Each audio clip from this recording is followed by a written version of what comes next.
강관우 더 프레미아 대표 모셨습니다. 안녕하세요. 안녕하십니까. 아니, 시장이 현기증이 날 것 같아요, 대표님. 어지럽죠? 어지럽습니다. 변동성이 상당히 심해졌어요. 와, 진짜 코스피가 2일에는 5% 넘게 빠지더니 또 3, 4일 이틀간 8% 넘게 오르다가 또 오늘은 또 빠지네요. 네. 이거 어떻게 봐야 됩니까? 뭐 이렇게 이제 변동성이 왜 이렇게 생겼나 이런 걸 네. 좀 봐야 되는데 세계 시장도 좀 미국발 좀 변동성 요인들이 좀 생겼고 특히 이제 페드 의장 지명자 네. 그 사람한테 이제 물음표가 많아졌잖아요. 맞아요. 그런 이제 물음표가 많고 그다음에 AI 관련되는 그 밸류체인 선상에 있는 미국 기업들 밸류에이션에 대해서도 물음표가 지금 많아지고 있는 거예요. 왜냐? 그렇죠. 눈높이가 좀 높았었잖아요. 근데 실적을 내는 걸 뭐 잘 내는데 가이던스가 조금만 현찮게 가도 와장창 이렇게 가는 이제 그런 수준이 지금 돼 있어요. 약간 살얼음 반은 걷는 네. 그런 느낌이 좀 있고 뭐 주식들이 많이 올라와 있어서 그런 것 같아요. 그리고 우리 시장도 뭐 최근에 이제 뭐 5,300까지 와 있습니다만은 야 장중에 4,900까지 빠졌다가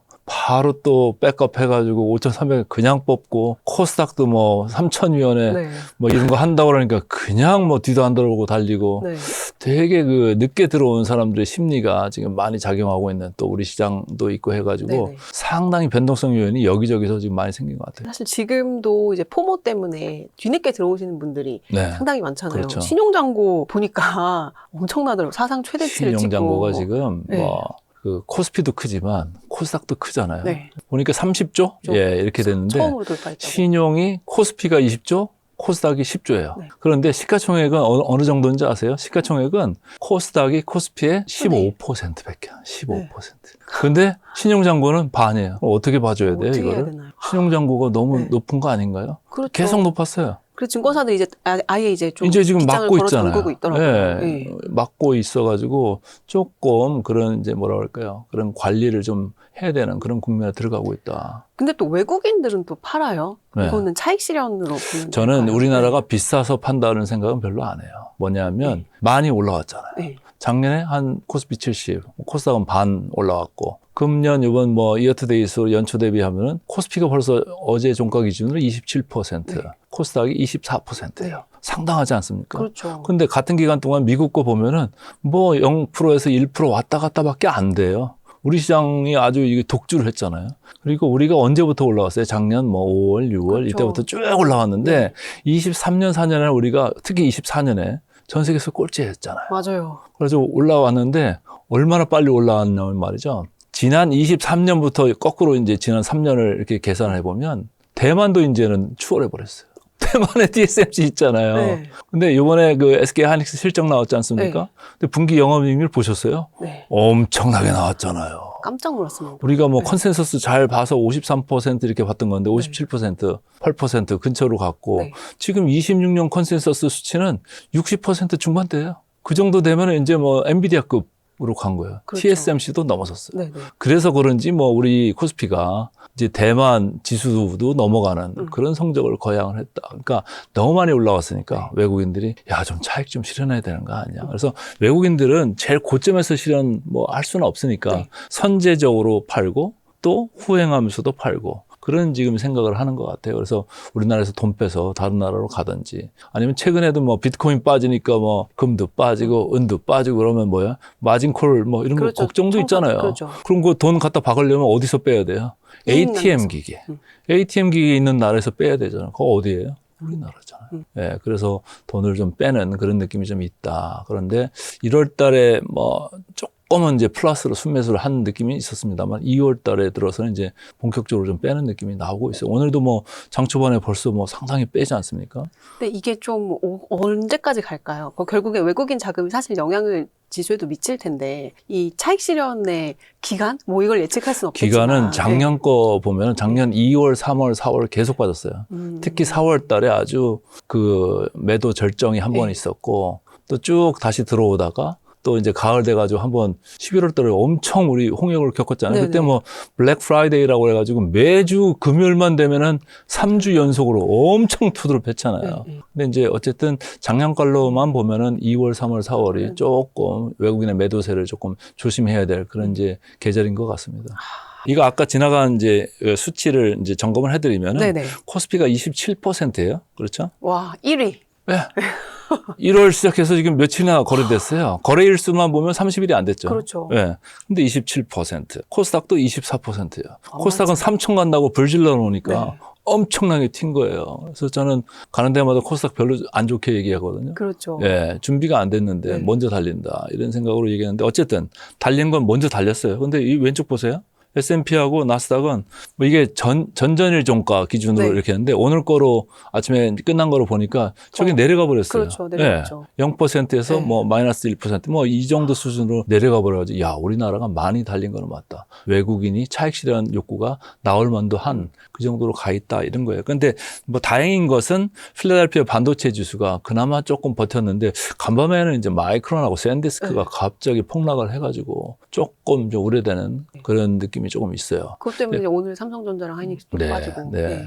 그런데 이제 뒤에 들어온 포모 ETF 통한 그런 이제 자금들이 물밀듯이 들어와가지고 얼마나 받칠 수는 있을지는 모르겠어요. 근데 고객 예탁금이 지금 100조 넘어갔다고 했다가 금방 또 110조 갔다고 했다가 뭐 지금 뭐 종잡지를 못하잖아요. 아니, 근데 그리고 오랫동안 시장에 계셨잖아요. 이런 장들이 익숙하세요? 몇 번에 이런 익숙하지는 장들이? 않지만 예전에 그런 때도 있었어요. 바이코리아 펀드 기억나세요? 네, 기자 하실 때 엄청나게 돈 싸들고 현대증권에서 파는 그렇죠. 바이코리아 펀드 엄청나게 돈 들어갔었잖아요. 예. 그때가 그때 몇 년도였죠? 그때가 2000년 이제 초반이죠. 초반? 예. 그때 제가 이제 삼성증권에서 맹활약하고 있을 때인데 그때 이제 예. 제가 코스닥 팀장했었어요. 객장에 싸들고 애기 얻고 왔을 때 그럴 그때는 때였죠. 닷컴만 붙으면 매일 상한가 갔었어요. 그래서 심지어는 코스닥 지수가 3,000선 근처까지 갔었잖아요. 2,900도 넘어갔다 그렇죠. 왔었잖아요. 지금보다 더 높았죠. 네. 그때는 뭐 자고 일어나면 상한가였어요. 네.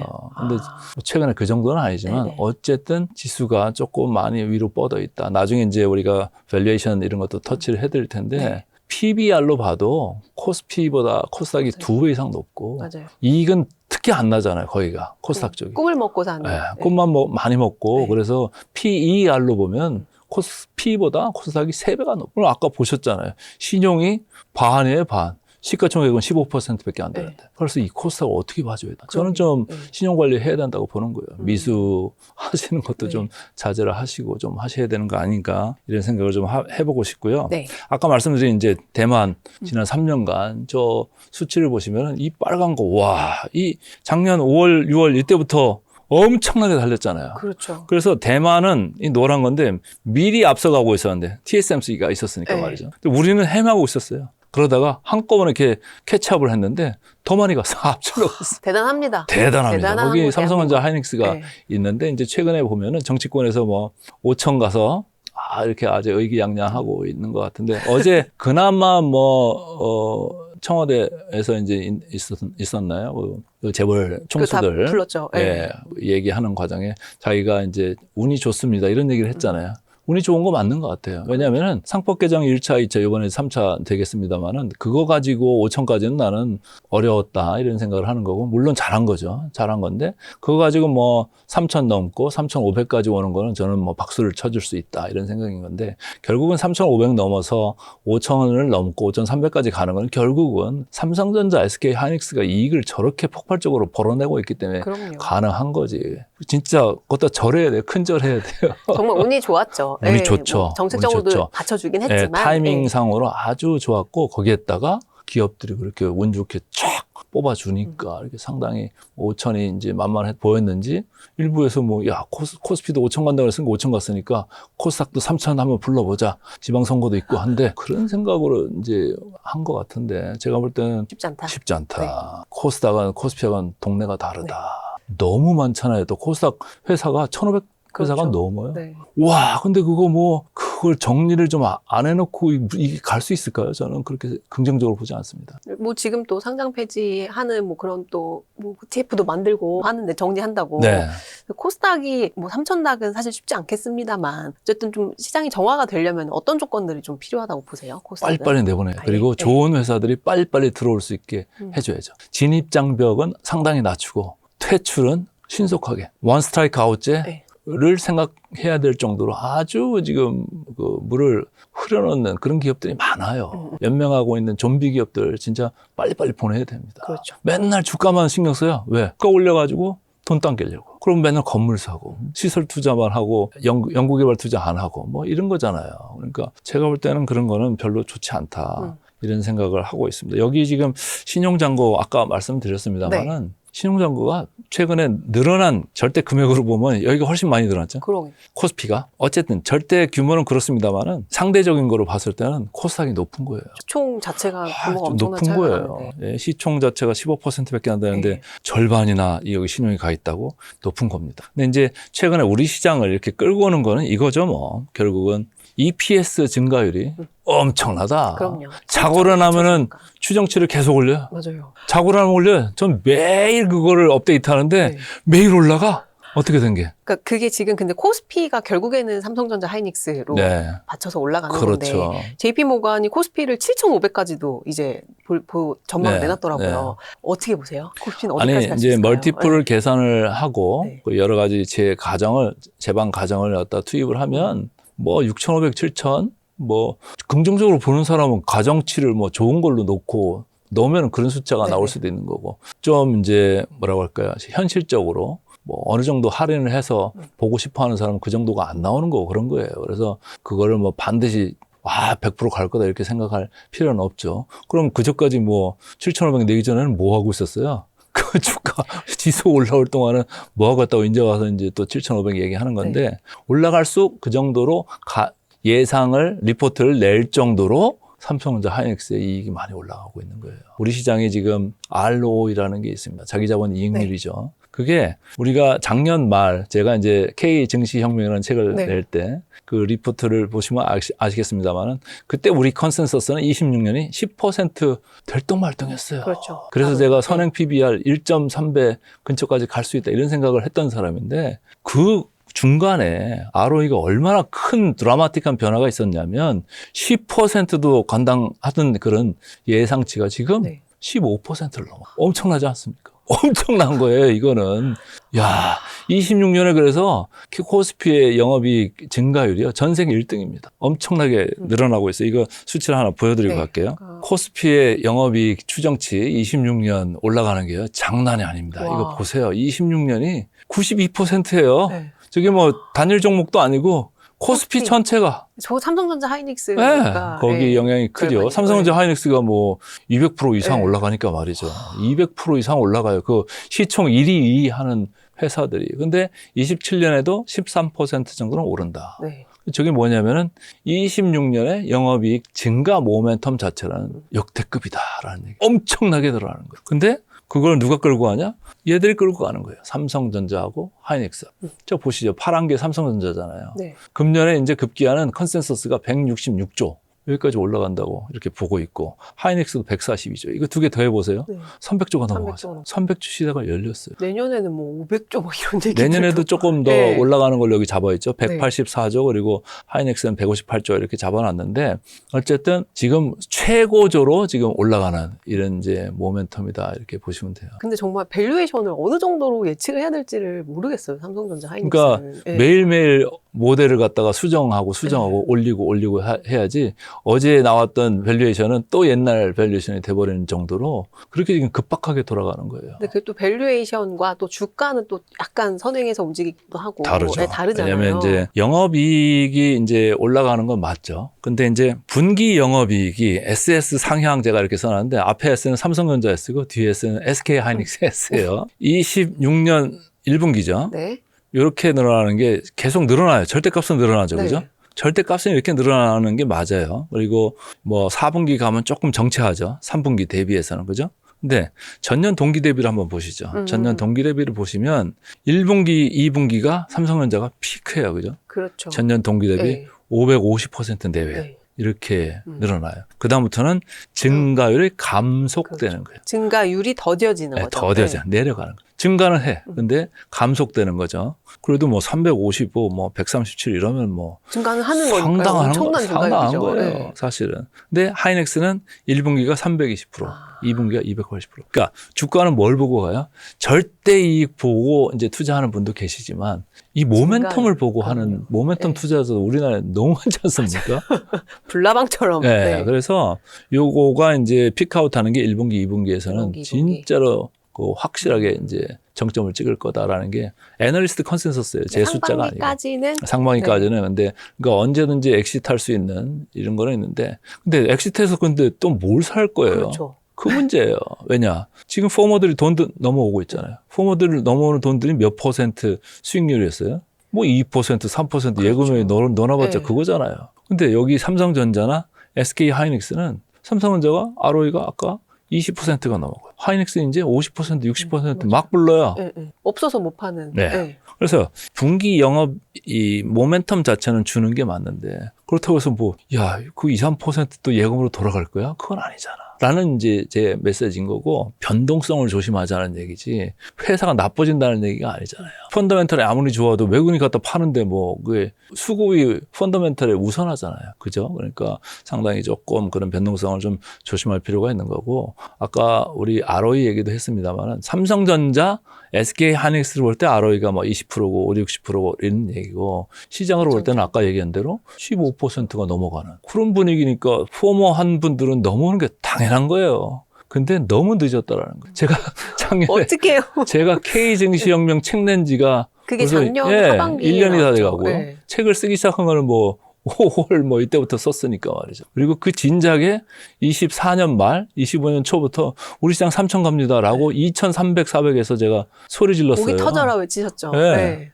그 옛날 거 한번 네. 찾아보시면 그것도 24년 가을 전에 뭐가 있었어요? 제 친정 모건 스탠리에서 하이닉스 목표 주가 12만 원에서 매도 반도체 추천 나왔었어요. 겨울. 네. 제가 그때 증권부에 있었는데 네. 그때 정말 쭉 빠졌잖아요. 제가 그 다음 주에 경제방송국 네. 다 돌면서 제가 뭐라고 그랬냐. 미안하지만 반성문 쓸 일이 생길 거다. 12만 원 안 간다. 네. 전 세계에서 이렇게 제일 싼 반도체 주식인데 여기서 무슨 겨울이 온다고 얘기해가지고 이게 미냐 말이 안 된다. 근데 그때 판 외국계가 엄청 많았어요. 그 사람 말 믿고 엄청 밀렸어요. 우리가 공포에 질렸었어요. 네, 그날. 3만전자 간다고 네, 그랬었어요. 그랬었어요. 그때. 네. 근데 49,900원 삼성전자 찍고 그다음부터 올라왔잖아요. 제가 그날 기억하는 게 49,900원 찍은 날 우리가 이제 저녁 모임이 연말 모임이 있었어요. 네. 갔는데 기자들 모임이었어요. 가서 야 이거 이제 내가 볼 때는 이렇게 문드러지면은 여기가 바닥일 가능성이 크다. 조금 더 밀려면 좋게 보시고 장기로 보시고 애들 살 일 있으면 네. 하나씩 넣어주세요. 이렇게 그때 했는데 제가 거기 있었어요. 안 내려오더라고요. 네. 49,900원 그날이 바닥이었어요. 그리고 올라가기 시작했는데 지금 뭐 16만 원, 17만 원 왔다 갔다 하고 있잖아요. 그러게 말입니다. 그러니까 그때를 거꾸로 보면 지금은 못 사서 한달이잖아요. 그때는 못 팔아서 한달했어요. 근데 최근에 와서는 뭐 목표 주가 상향하고 뭐 이렇게 하고는 있습니다만 일단 모멘텀 자체는 네. 저런 상황이다. 그런데 돈을 빼서 가려고 보니까 또 마땅히 갈 데도 별로 없다. 그런 거예요, 지금 상황이. 그리고 돈 버는 데로 가야지. 아까도 제가 코스닥 얘기했습니다만 코스닥 돈도 못 버는데 뭐 그냥 기대감에 왔다 갔다 출렁거리고 뭐 하루에도 막 몇 번씩 샀다 팔았다고 그게 유지 가능할까요? 저는 그렇지 않다고 봐요. 거래대금 회전율 같은 거 보면은 어마어마합니다. 코스닥이요. 그 누가 다 사고 있는 거예요? 우리 시청자분들. 레버리지가 그렇게. 레버리지도 네. 있고 미수도 있고 뭐 별의별 형태로 이제 그거를 투기를 하고 있는 거예요. 투자를 하고 있는 게 아니고. 투자를 할 코스닥 기업은 있기는 있죠. 몇 군데는 없지만 있기는 있어요. 근데 자기도 못 믿는 거예요. 나만 살면 되니까. 네. 네, 지금 그것을 코스닥에서 하고 있는 거 아니냐. 그러니까 정부가 야 3천을 간다고 하려면 뭔가 제도 정비 좀 하고 뭐 기본적인 모양을 갖춰놓은 다음에 얘기를 해야지. 그게 그렇죠. 그냥 얘기한다고 툭 던져놓고 나몰라라 해놓고 그러면 그게 되겠습니까? 저는 그러면 안 된다고 생각해요. 정부가 상당히 마케팅을 잘하는 것 같아요. 마케팅이 아니라 네. 좀 취해 있는 거 아닌가 이런 네. 생각이죠. 아 코스피 5천 간다면서 5천 갔으니까 그러니까요. 야 코스닥 3천 간다면 3천 가야지. 뭐가 가요 가기는. 포모 아까 자금들이, 제가 그 밸류에이션 이제 안 보여드렸는데 밸류에이션 하나 체크해드리고 갈게요. 지난 16년간 네. 이제 수치입니다. 파란 게 코스닥이고 빨간 게 코스피예요. 왼쪽이 PBR입니다. 네. 코스닥이 3.37배에 가 있어요. 이게 평균이 2.08배였어요. 네. 16년 평균이. 그거보다 쭉 올라간 느낌이 나잖아요. 대번 이렇게 그렇죠. 쫙 올라갔잖아요. 그죠? 네. 코스피도 올라갔습니다만은 뭐 16년 평균이 0.98였는데 이제 1.49예요. 네? 여기까지 1.49. 갔어요. 네, 이게 어느 정도 네. 수준이냐면 우리가 통계로 얘기할 때 1시그마, 2시그마, 3시그마, 네. 기강력 뭐 이런 게 있잖아요. 네. 지금 3시그마를 넘어갔어요. 그만큼 코스닥 엄청나게 아니 코스피가 코스피도 네. 넘어가 있어요. 그런데 코스피는 PER로 봤을 때는 그것만 봐서는 안 되겠다. 저는 이런 생각이에요. 그래서 교차된 신호가 지금 발생 중이다. 네. PBR로 봤을 때는 엄청나게 지금 3시그마 위로 가 있기 때문에 과열됐다고 자꾸 신호를 보내는데 네. PER로 볼 때는 코스피는 그렇지 않다라고 얘기를 하고 있어요. 무슨 얘기냐면 9.3배밖에 안 돼요. 네. 여기 보세요. 아직 10배가 안 되죠. 16년 평균이 10배인데 9.3배요. 그럼 뭐 엄청 높은 건 아니잖아요. 물론 삼성전자나 SK 하이닉스의 이익이 급감한다고 그러면 저게 지금 보이는 저게 아니겠죠. 네. 더 확 올라가 버리겠죠. 근데 지금 그런 얘기는 아직은 없으니까 저걸 좀 믿으면서 뭐 JP모건도 뭐 7,500 얘기하는 거고 모건 스탠리도 뭐 6,000 얘기하는 거고 네. 그런 거 아니겠습니까? 근데 이제 이 반도체 경기라는 게 되게 시클리컬, 순환적이기 그렇죠. 때문에 변동이 사이클. 크잖아요. 언제 올지 몰라요. 어제 밤에 보셨어요? 마이크론, 샌디스크 주가 빠지는 거 보세요. AMD 17%. AMD도 그렇지만 네. 더 변동성 높은 거를 순환적인 거를 마이크론이나 샌디스크로 샌디스크. 보고 있어요. 왜냐하면은 그거를 숫자로 탁 보시면 요거 얘기를 하기 전에 네. 그거부터 좀 잠깐 보고 오실까요? 네네. 이걸 보세요. 이걸 보시면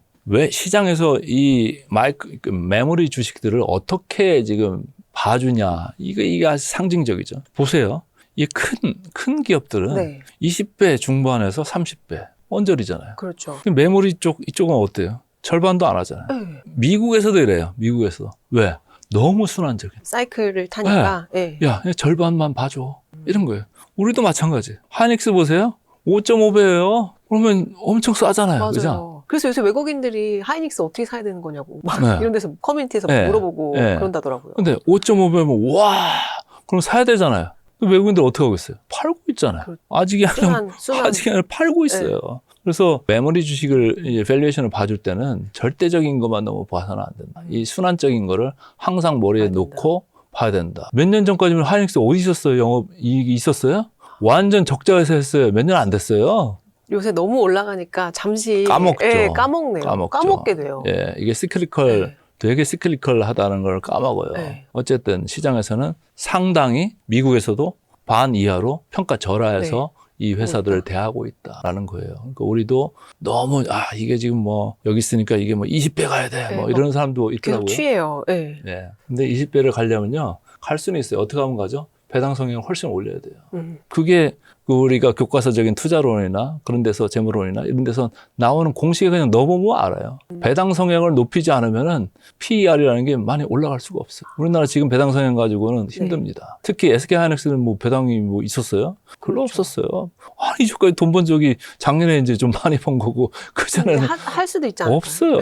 이제 하겠다고 네, 이제 하는 거고 네. 할 여력도 많이 생겼죠. 네. 이제 해야죠. 그렇다고 해서 뭐 PER이 뭐 20배가 그 정도는 아니에요. 그 정도 가려면 배당 성향 70%, 80% 해야 돼요. 외국인 왜 여기가 이렇게 높을까요? 배당 성향이. 배당 성향이 높아요. 자사주 하나도. 그냥 대입해보면 나오는 PER이에요. 근데 우리나라는 왜 낮을까요? 배당 안 하잖아요. 24년 말 기준으로 27%밖에 안 배당 성향이. 제가 볼 때는 35% 이상 넘겨야 돼요. 50%는 넘겨야 돼요. 근데 삼성전자나 하이닉스는 이제는 잉여 현금 흐름이 충분히 생기고 있어요. 금년에 엄청나게 생길 거예요. 그래서 삼성전자는 저는 아주 좋게 보는 이유 중에 하나가 잉여 현금 흐름이 엄청나게 이제 넘칠 거다라는 거예요. 넘쳐날 거다. 지금 캐펙스를 하고 나서도 엄청 남는데 캐펙스가 별로 안 늘어요. 조금 늘긴 늘겠죠.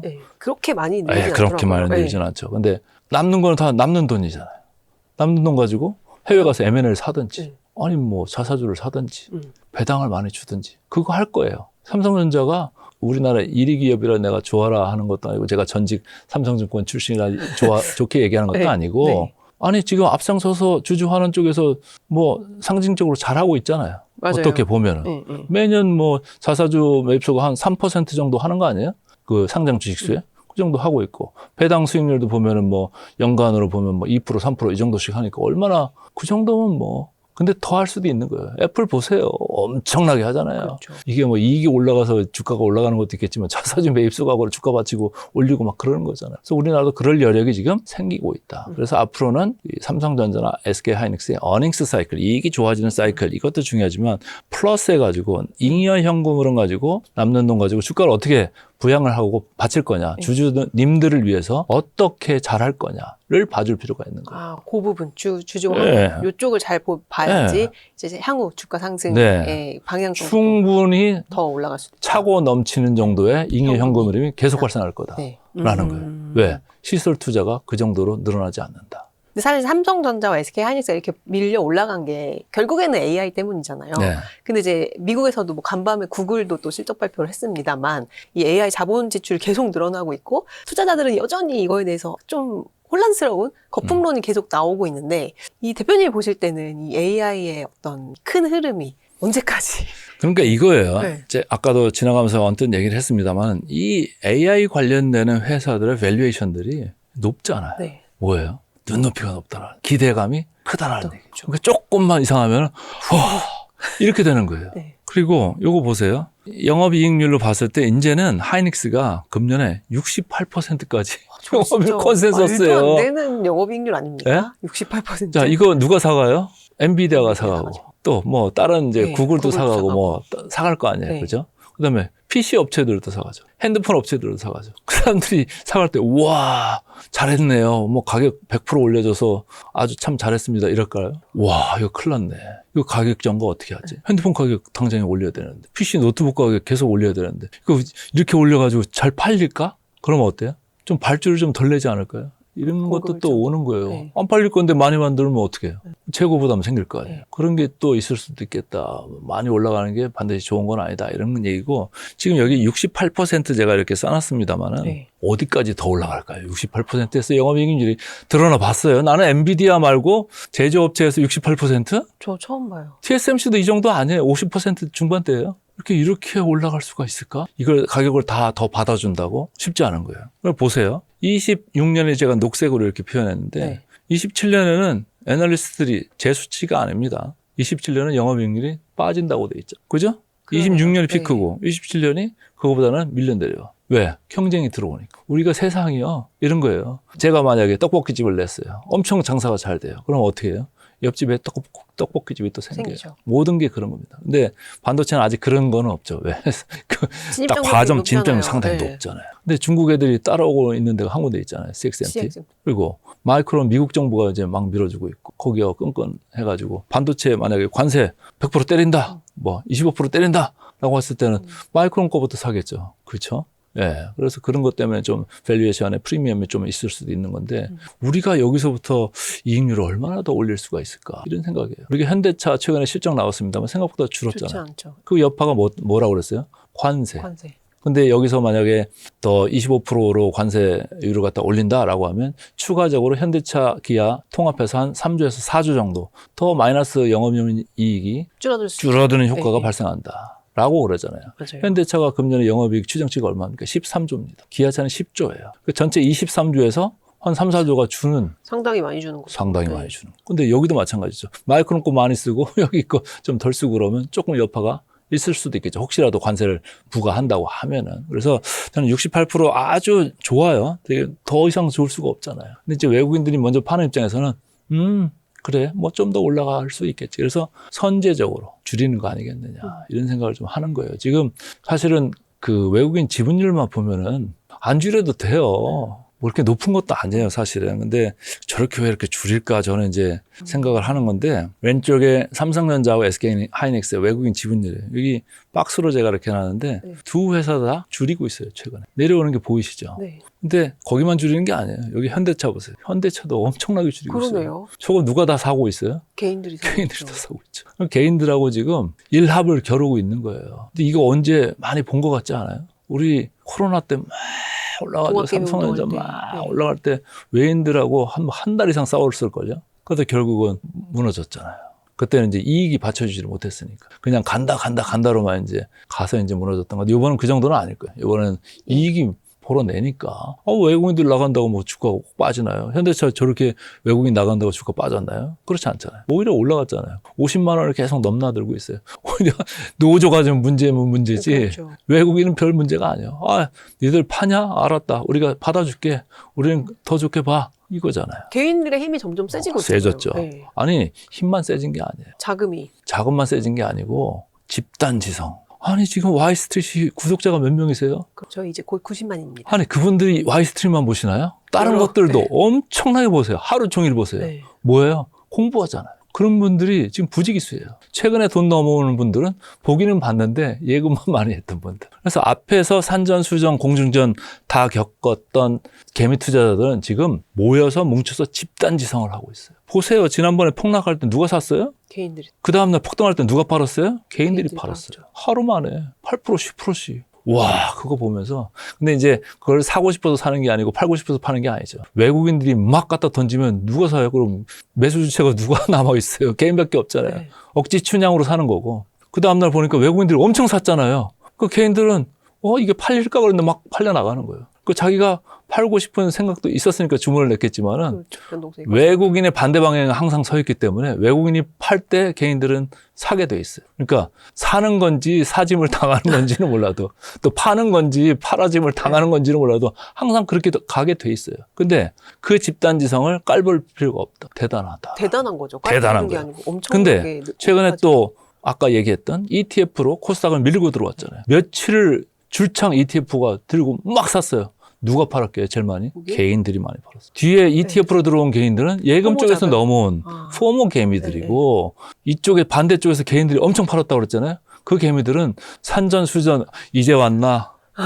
좀 이미, 늦었네. 예. 늦었네. 우리 여기 벌써 몇 년 전부터 수업료 다 내고 그래? 여기 있었네. 수고하시게. 네. 이러면서 판 거예요. 아, 그 자금은 어디로 갔어요? 그 자금은 그 다음날 보면은 코스닥 팔면서 뭘 사요? 코스피 사잖아요. 어디 가서 사요? 삼성전자, SK하이닉스 사고 있잖아요. 지금 똑똑한 분들이 똑똑해졌어요. 그 레이어별로 있는 것 같아요. 완전 네. 동네가 옛날하고 달라요. 엄청 똑똑해요. 그 K 증시혁명 책에서 네. 국내 증시가 2025년을 기점으로 나눌 거다 이렇게 전망하셨잖아요. 그 가장 그게 큰 근거가 뭐였어요? 네. 저는 뭐 숫자를 많이 보는 사람이니까 숫자를 보고 얘기를 한 거죠. 그때 당시에 2,300, 400 넘나들고 있을 때요. 선행 PBR로 보면 0.80배에 있었어요. 1일도 안 됐을 때. 네. 그때 증권회사는 지수 2,000 간다고 얘기하고 막 걸었을 때예요. 저는 3,000 간다고 그랬어요. 근데 왜냐면 아니 ROE가 좋아지고 올라가는데 왜 그거를 그렇게 숫자가 받쳐주는 네. 게.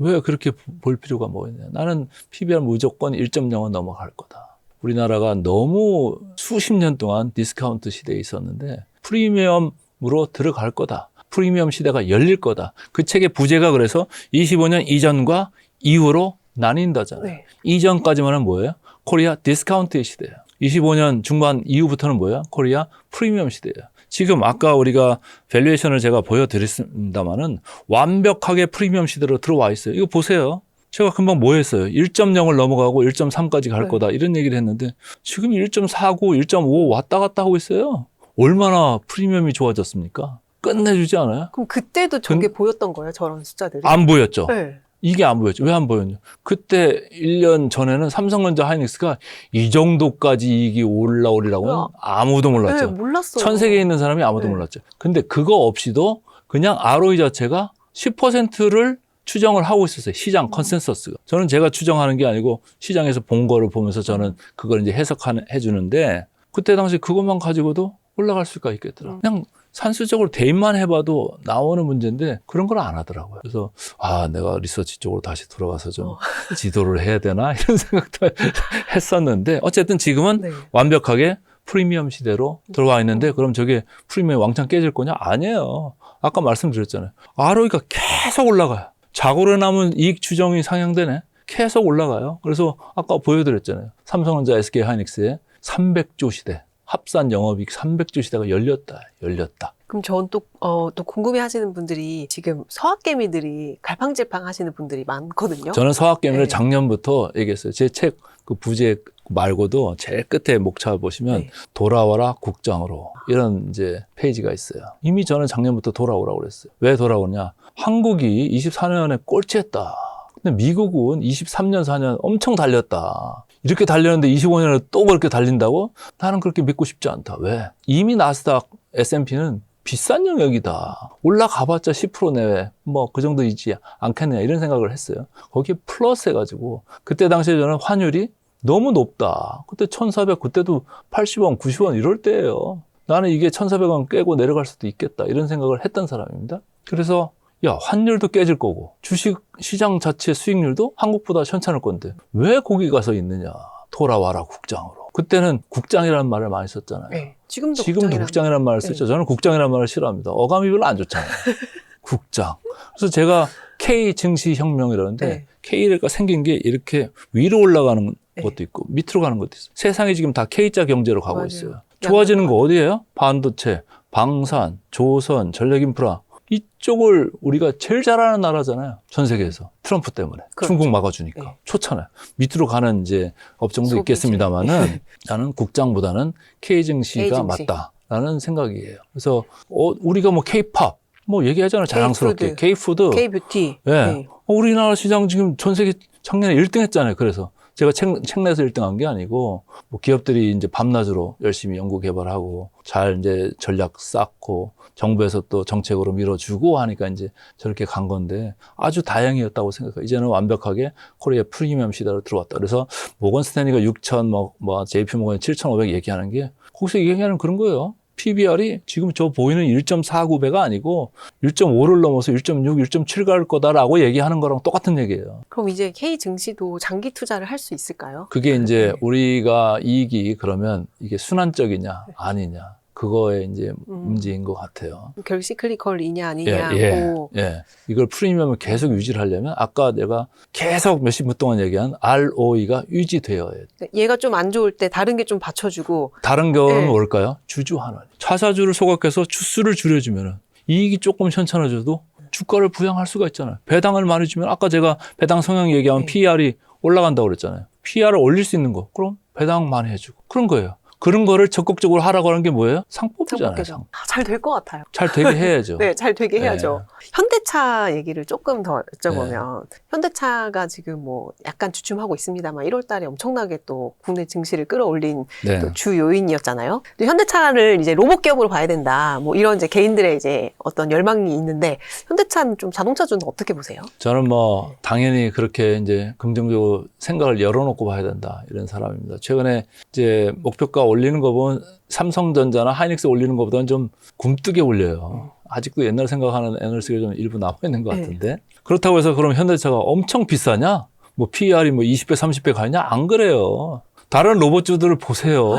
어디가 있어요? 하늘나라, 달나라에 가 네. 있는 밸류에이션들이잖아요. 이미 화성 가 있던데요. 이미 네. 화성 가 있죠. 근데 현대차는요, 선행 PER이 10배, 11배밖에 안 돼요. 근데 로봇 그 시장이 얼마나 커질까는 각자의 상상 능력에 따라 다르죠. 네, 네. 근데 분명한 건 그거잖아요. 현대차 그룹이 로봇에 있어서 파운드리를 하겠다고 해요. vs 테슬라. 그럼 테슬라에 대항해서 그걸 할 수 있는 몇 안 되는 완성차 기업. 그리고 앞으로는 로보틱스 회사가 되는데 왜 여기다가 밸류를 넣어주지 않는 거예요? 당연히 넣어줘야죠. 테슬라가 우리 선행 PER 이런 거를 볼 때 얼마에 있었습니까? 200배. 200배. 20배가 아니고 200배예요. 현대차 지금. 근데 거기 테슬라 맨날 영업이익 네. 나올 때 뭐 얘기해요? 전기차가 뭐 잘 안 팔렸네, 뭐 생각보다 잘 안 나가네, 기대보다 낮았네, 맨날 이런 얘기 하잖아요. 그런데 주가만 잘 버텨요. 왜 그래요? 완전 자율주행의 네. 기대감, 로보틱스에 대한 휴머노이드 로봇에 대한 기대감, 로보택시에 대한 기대감. 거기는 다 밸류 쳐주고 왜 현대차는 안 쳐줘요? 우리는 여기는 또 보스턴 다이내믹스 지분도 있잖아요. 자체로 한다는 것도 있고 보스턴 다이내믹스 IPO 또 올라온다며 다 쳐줘야죠. 그런 과정에서 또 정의선 원장이 가지고 있는 지분 20%를 팔 수도 있는 그런 국민이 나올 수도 있어요. 그러면 지금 현대차 그룹의 문제가 뭐예요? 순환출자고죠. 네. 그거를 딱 자를 수 있는 현대 모비스 지분을 갖다가 늘린다고 하면은 보스턴 다이내믹스 판 그 매각 그 대금을 가지고 상속세 그것도 좀 내면 되고. 납부하고 네.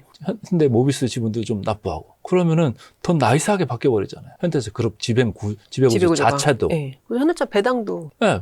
배당 수익률도 현대차 주가가 저렇게 올라와서 이제 2%대로 내려갔지만 예전에는 4%, 5%대였어요. 주가가 올라니까 배당 수익률이 역수니까 이제 내려가는 거고 기아 같은 경우는 뭐 아직도 배당 수익률이 좋죠. 왜? 주가가 그만큼 현대차만큼은 덜 갔으니까. 그래서 저는 현대차에 대한 그 밸류에이션을 할 때 훨씬 뭐 PER 이런 거 말고 sum of parts 가치 합산 방법으로 해주는 게 맞다라는 거예요. 최근에 보니까 뭐 KB증권인가 어디서 리포트가 나온 거 봤더니 보스턴 다이내믹스에 대해서 뭐 몇십 년짜리 DCF 그러니까 디스카운트 캐시플로우 방법이거든요. 20년 걸 쫙 추정해가지고 뭐 1년도 막 주기가 힘든데 사실 20년을 어떻게 알겠습니까? 근데 어쨌든 길게 놓고 봐서 그 보스턴 다이내믹스 뭐 지분 가치를 산출을 해가지고 그거를 갖다가 현대차 그룹 지분 가치 산정에 넣었는데 보스턴 다이내믹스의 이제 지분 가치를 상당히 높게 쳐줬더라고요. 근데 어떤 사람은 뭐 그거보다 반밖에 안 쳐주는, 어떤 사람은 그거보다도 더 높게 쳐주는 사람. 엄청 각양각색이잖아요. 크네요. 내가 금방 격차가. 얘기했잖아요. 그걸 수십 년 거를 어떻게 하냐고요. 여기서 우리가 골프 칠 때 드라이버석에서 골프를 치면 여기서 약간 비스듬하게 쳤는데 이쪽으로 가고 요만큼의 차이가. 조금 차이인데 네. 그것도 마찬가지예요. 우리가 이제 채권 얘기할 때 뭐 2년채짜리도 있고 10년채짜리 있고 30년채짜리 있잖아요. 이 30년채, 10년채라는 얘기는 뭐냐면 긴 거예요. 드라이버. 여기서 조금만 잘못 치면요. 완전히 다른 동네로 가. 밸류에이션이 기업 가치가 완전히 고무줄 같이 될 수밖에 없는 거예요. 아니 그렇게 오랫동안 20년 뭐 10년 이렇게 놓고 추종을 하는데 당연히 그렇죠. 근데 짧은 채 가지고 쳐보세요. 뭐 9번 아이언이나 P 뭐 이런 거 가지고 치시면 뭐 오차가 그렇게 크지 않잖아요. 왜? 채가 짧잖아요. 짧으니까. 지금 만약에 한 달 후에 환율이 어떨 것 같아요? 그럼 맞출 확률이 크죠. 근데 6개월, 1년 후에, 3년 후에, 10년 후에 맞출 확률이 클까요?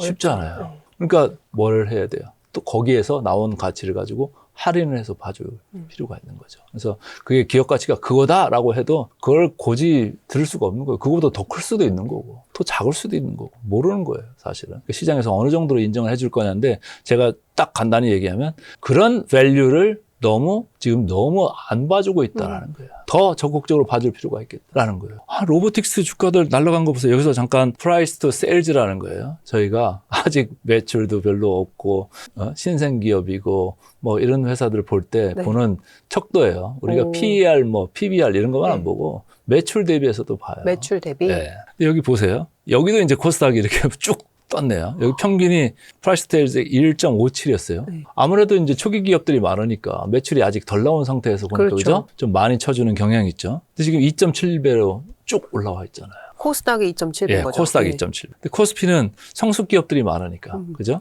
0.67배가 평균이었어요. 평균이었는데 최근에 주가가 많이 올라오니까 1.1배까지도 많이 왔어요. 평균보다는 뭐 많이 왔어요. 주가가 언제 오다 보니까. 근데 로봇 기업들은 어디가 있습니까? 2.7이 아니에요. 저 지금 화성에 가 있다. 그런데 왜 현대차는 왜 화성을 안 보내고 그렇게 짜게 봐줘요? 네. 그 얘기입니다. 근데 지금 어쨌든 시장이 좀 많이 올라와 있는 상태잖아요. 그럼 예전에 경험칙상 어떤 이런 버블이 터질 때 신호 같은 게 혹시 있을까? 우리가 어떤 시그널을 뭔가 읽을 수 있는 능력을 좀 갖추고 싶거든요.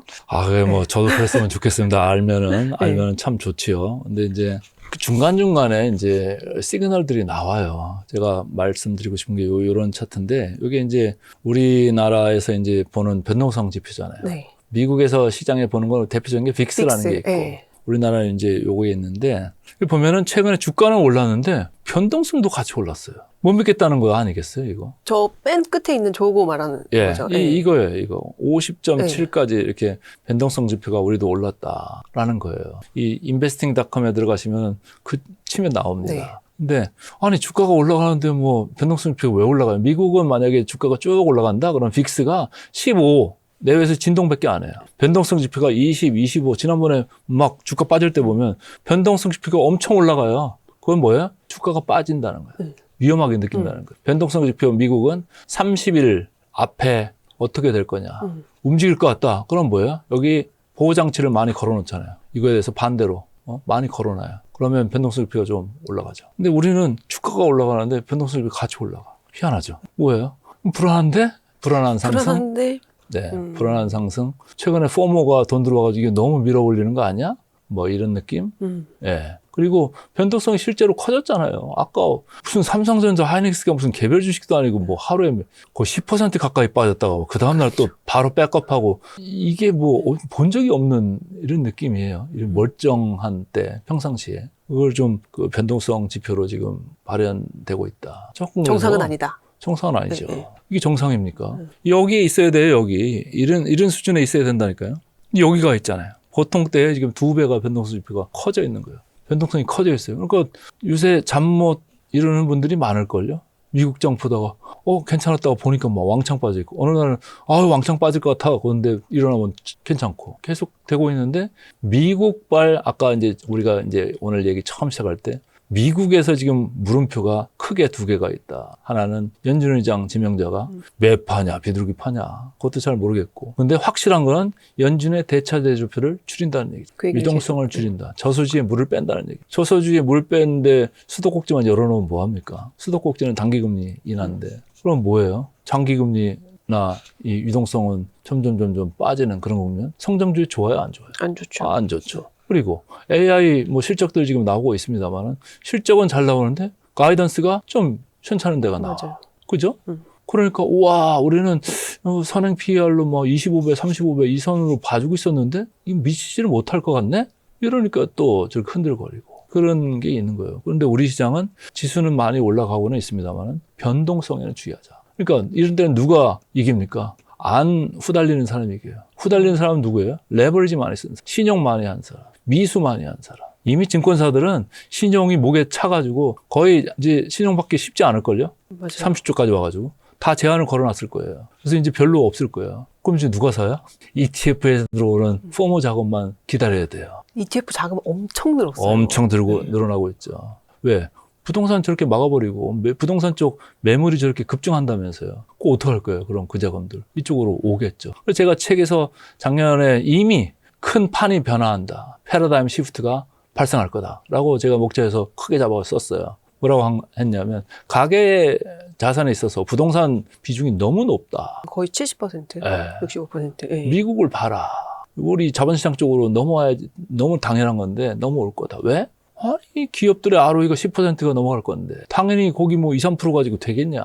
쉽지 않고 부동산 이제까지 뭐 매년 뭐 많이 올라간 거 다 아는데 영원히 지속될 수 없다. 어포더블 하지 않다고 그래요. 아니 그거 맨날 대출 이자 내고 뭐 하다 보니까 이게 쓸 돈이 없잖아요. 그 쓸 돈이 없다는 게 뭐예요? 자꾸 서울에서 수도권으로 이사로 나가잖아요. 네. 예, 그게 뭐예요? 그 집값고 만만치 않다는 거잖아요. 그런 게 사실은 우리 시장한테는 좋아요. 그 비정상의 자금, 정상화로 가는 거예요. 근데 이제 그 자금들이 들어오는 거 앞으로 많이 들어올 거예요. 그래서 튼튼한 우리 시장이 될 건데 뭐 지금은 이제 단기 변동성이 이제 지금 올라가고 있는 이런 타이밍이니까 변동성이 유의하자라는 생각이에요. 그러나 삼성전자, 하이닉스 같이 이익 많이 나는 회사는 아직까지는 견딜만 할 거다. 근데 주변에 있는 무슨 이상한 기업들 주가만 많이 올라간 회사들 네. 저는 뭐 달갑지 않은 거예요. 저는 맨날 이제 이런 그래프를 시청자분들이 좀 보셨으면 좋겠어요. 지금 우리가 이 흥분 상태에 있느냐, 탐욕 상태에 있느냐, 어디신 것 같아요? 저는 여기 넘어오기 시작한다고 생각하거든요. 저도 이제 개인적으로 강권의 의식주주 이제 유튜브를 하는데, 네. 제가 탐욕 이제 3단계 들어갔다고 했어요. 그리고 현금 비중을 좀 더 올릴 필요가 있다고 얘기를 계속 하고 있어요. 물론 뭐 삼성전자, 하이닉스도 뭐 주가가 더 올라갈 수 있죠. 올라갈 때마다 조금씩 더 줄이는 게 어떤가. 왜? 미국도 보세요. 어제 주가가 저렇게 빠졌는데 올라간 주식도 많았어요. 그럼 올라간 데는 뭐예요? AI 외에 뭐 괜찮은데. 순환 자체가. 네. 밸류에이션이 조금 싸고 네. 뭐 그런 회사들 또 있잖아요. 그동안 안 쳐다봤던 이런 주식들. 우리 시장도 오늘 마찬가지예요. 뭐 테크 쪽은 좀 밀린다고 해도 안 쳐다봤던 주식들. 최근에 SK텔레콤 주가 올라가는 거 보셨어요?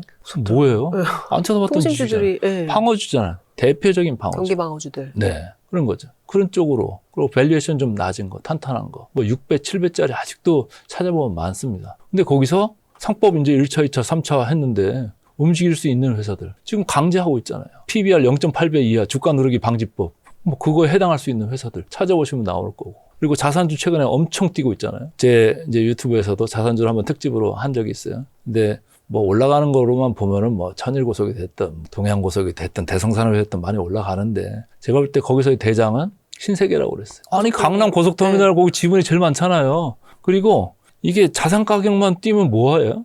그 주주한테 돌아와야지 그게 주주 돈이지.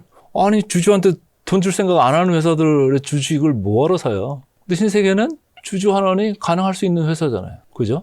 뭔가 좋아지면 그나마. 그래서 자산주 뭐 이렇게 뛰는 것도 보고는 있는데 그렇게 볼 때도 그냥 뭐 덩달아서 주가는 올라갈 수 있어요. 언제든지 올라갈 수 있고 뭐 매일 상치고 그리고 주가 올라갈 때는 가벼운 주식들이 많이 올라가잖아요. 근데 내려올 때는 또 어때요?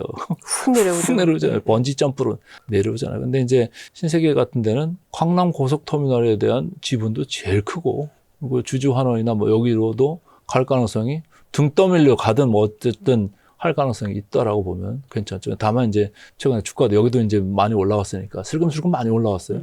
그런 게 있어서 앞으로 주식들을 보실 때는 이제 이익 좋아지는 것도 보시고 주주 환원 이쪽에서도 보셔야 되는데 지금 제가 시장 전체적으로 봤을 때는 탐욕 정상 부분 뭐 근처 어디 있지 않을까 이런 생각이에요. 오늘 이제 삼성전자부터 다양한 K 증시에 대한 네. 이야기 나눠봤는데 마지막으로 말씀해주셨지만 이제 우리 2월달 이제 초임인데 이제 우리 투자자분들 어떤 마인드셋을 가지고 이제 좀 대하면 좋을까 좀 정말 촌철살인 같은 한마디 하고 이제 마무리하는 걸로 하시죠.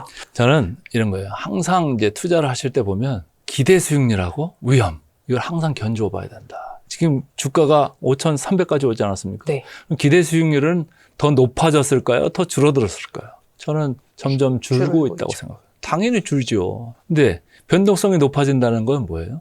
위험은 높아지고 있어요. 기대 수익률은 낮아지고 있는데 위험은 높아지고 있고 그걸 항상 견뎌서 자기가 얼마 정도의 위험 자산을 갖다가 배팅할 건지를 결정을 하셔야 돼요. 위험이 높아지는데 걷다가 막 전세 자금을 지르면 그거는 잠을 못 자잖아요. 돈 벌기 전에 건강이 문제가 될 수가 있어요. 그럼 뭐예요? 위험해지는 국면이다. 그러면 배팅 많이 했던 거 좀 줄일 필요가 있는 거죠. 다 팔으라는 얘기가 아니잖아요. 아니 주식시장에 있는 사람이 다 팔면 뭐 합니까? 그리고 아까 얘기했잖아요. 예금보다 훨씬 수익률이 높다고요. 그죠? 여기서 기회가 있다니까요. 무궁무진한 기회가 있어요. 다만 시장의 변동성이 들어올 때는 감당이 안 될 수가 있다. 이번에 보세요. 은 30% 빠질 때 감당이 안 되잖아요. 마진콜 돼가지고 잠적하든지 뭐 한강 가든지 뭐 그렇게 되는 거예요. 너무 위험 관리를 안 하면. 그래서 제가 볼 때는 이 탐욕 부분에 있고 변동성이 많아지는 부분에서는 기대 수익률을 좀 낮추고 위험 관리를 하자. 이런 말씀으로 오늘 마무리를 하도록 하겠습니다. 네, 감사합니다. 오늘 나와주셔서 너무 감사해요. 네, 고맙습니다. 고맙습니다. 네.